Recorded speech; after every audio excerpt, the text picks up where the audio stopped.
Europe 1, 8h33, la revue de presse. De Natacha Polony. Bonjour Natacha. Bonjour Thomas, bonjour Julie, Bonjour. bonjour à tous. Ce matin, une de vos journaux, l'Europe tremble devant des Britanniques décomplexés. La Croix, l'Europe à la carte, Libération, Europe et Royaume-Uni. Tu veux ou tu veux pas? Côté français, on essaye de faire du Tony Blair. Les Échos, licenciement 35 heures, Valls fait bouger les lignes.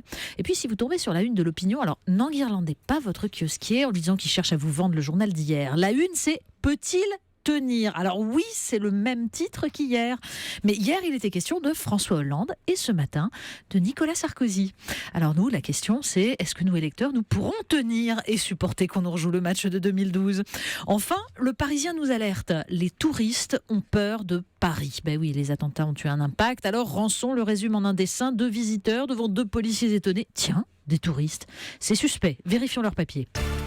La crise agricole, encore. Mais oui, presque tous les éditorialistes ce matin reviennent sur cette crise. Mais c'est finalement le texte de Jean-Marc Chevauché dans le Courrier Picard, un texte magnifique qui résume tout.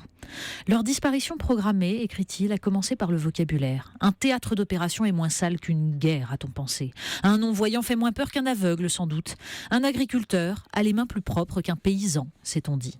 Les hommes de la terre eux-mêmes, presque honteux d'une intelligence non embarrassée de concepts, ont accepté qu'on les couvre d'autres mots. On a cessé de les appeler paysans et on a commencé à les perdre. Le paysan est du pays, l'agriculteur est de partout. Le paysan fait corps avec le paysage, l'agriculteur l'exploite et le domine. Pays, paysan, paysage. En tuant ce triptyque, on a tué une singularité qui s'adapte à un monde dont plus personne ne veut aujourd'hui. Pour s'adapter, à un monde dont plus personne ne veut aujourd'hui. Et on a commencé à étouffer le paysan. Ces derniers temps, c'est l'agriculteur qui à son tour meurt, complice malgré lui, mais avec un syndicat ultra-majoritaire, co-responsable d'un productivisme acharné. Il n'a pas pu préserver le monde qu'il avait reçu en héritage. Le temps, écrit Jean-Marc Chevauché, est venu de dire si nous voulons sauver nos agriculteurs pour en refaire des paysans. Et si le paysan était un homme d'avenir ? On passe à table, gastronomie. Bah oui, parce qu'en fait, il y a des résistants dans cette crise. Alors, on en trouve par exemple sur le site Reporter, un site formidable qui rend compte d'une conférence avec José Bové, Serge Latouche, économiste pour la décroissance, et Carlo Petrini, fondateur du mouvement Slow Food. Vous savez, ce mouvement qui se bat pour que les êtres humains se réapproprient leur façon de manger. Une phrase de Carlo Petrini résume tout, il faut la retenir. Un gastronome qui n'est pas un écologiste est un imbécile, mais un écologiste qui n'est pas un gastronome est un triste cire. Alors le message passe d'ailleurs, et la preuve par la revue 180 degrés, une revue toujours aussi formidable et qui là publie un hors-série consacré à tous ces hommes et ces femmes qui ont décidé de changer de vie. Ils étaient chômeurs, lobbyistes, informaticiens, ils sont devenus paysans, restaurateurs, bouchers, boulangers. Il y a Jean-Luc, le gendarme devenu apiculteur pour épouser et comprendre la nature. Il y a Gisèle, architecte, qui produit désormais des variétés anciennes de fruits rouges, choisies d'ailleurs par le groupe Ducasse. Aucun ne prétend que ça soit facile, bien sûr.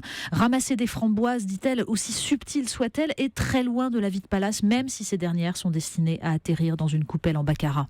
Mais toucher la terre, sentir l'air, la lumière, les odeurs, les bruits, c'est redécouvrir qu'on est vivant. Vaste sujet à présent que celui des souffrances au travail. Oui, mais elle est peut-être là, en fait, l'explication de ce besoin de changer de vie. Dans un article de l'Obs sur la souffrance au travail, alors pas la souffrance physique, pas les charges à porter, les horaires, mais la souffrance éthique. Le moment où le salarié s'aperçoit qu'on lui demande de faire quelque chose de moche. Ces téléconseillers, par exemple, qu'on encourage à omettre des informations pour faciliter une vente. Ce calculateur de charpente qui sait que la réduction des coûts en ouvriers et dessinateurs risque de se payer et qui repense tous les jours de neige ou de vent à l'effondrement de la passerelle du Queen Mary. Ou alors ce cadre bancaire honteux de vendre aux gens, dit-il, n'importe quoi. Certains font du zèle pour oublier les remords, mais en fait derrière, c'est tout un système économique fondé sur la performance, les objectifs financiers et la concurrence acharnée qui détruisent le lien social et la noblesse du travail. Vous êtes tombé en arrêt sur un papier concernant le rap et le sexisme alors ce là, matin. je ne vous citerai pas les phrases que vous pouvez lire, une fois n'est pas coutume, dans le Figaro. Oui. Alors, ce sont des textes de rappeurs sur les femmes. Donc, alors, chienne est le mot le plus prononçable dans ces extraits de poésie contemporaine. Les associations féministes, évidemment, dénoncent une banalisation du sexisme qui imprègne totalement l'univers des jeunes. Les rappeurs, eux, plaident la provocation, le second degré. Cynisme, leur répond le vice-président de la Ligue de l'enseignement. Le temps de l'adolescence, dit-il, n'est pas celui de l'autonomie, mais celui des plus grandes Un dépendances. peu de philosophie avec Henri Bergson. Oui, parce que les stars d'autrefois avaient quand même un petit peu plus d'allure. Quand Henri Bergson arrivait au Collège de France pour ses cours sur le temps et la durée, eh bien, figurez-vous, les femmes s'évanouissaient, se pâmaient. Libération nous raconte comment on pensait ces cours disparus, puisque le maître, en fait, parlait sans notes.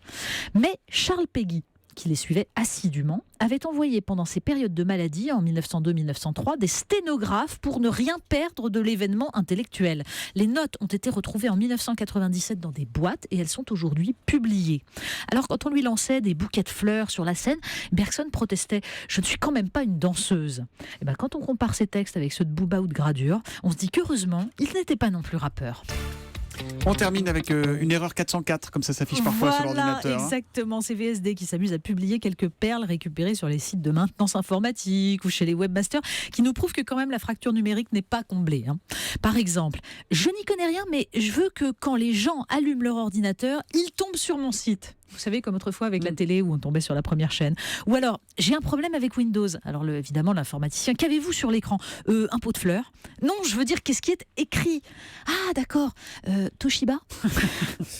Et alors, pendant ce temps, les algorithmes, eux, se développent. On n'y comprend rien, mais ça continue. Et les inrocks nous apprennent qu'un logiciel peut désormais produire des discours politiques tout à fait crédible. Il suffit de quelques mots-clés et ça marche très très bien. Il y a un exemple à base de défendre la croissance, d'honnêtes consommateurs.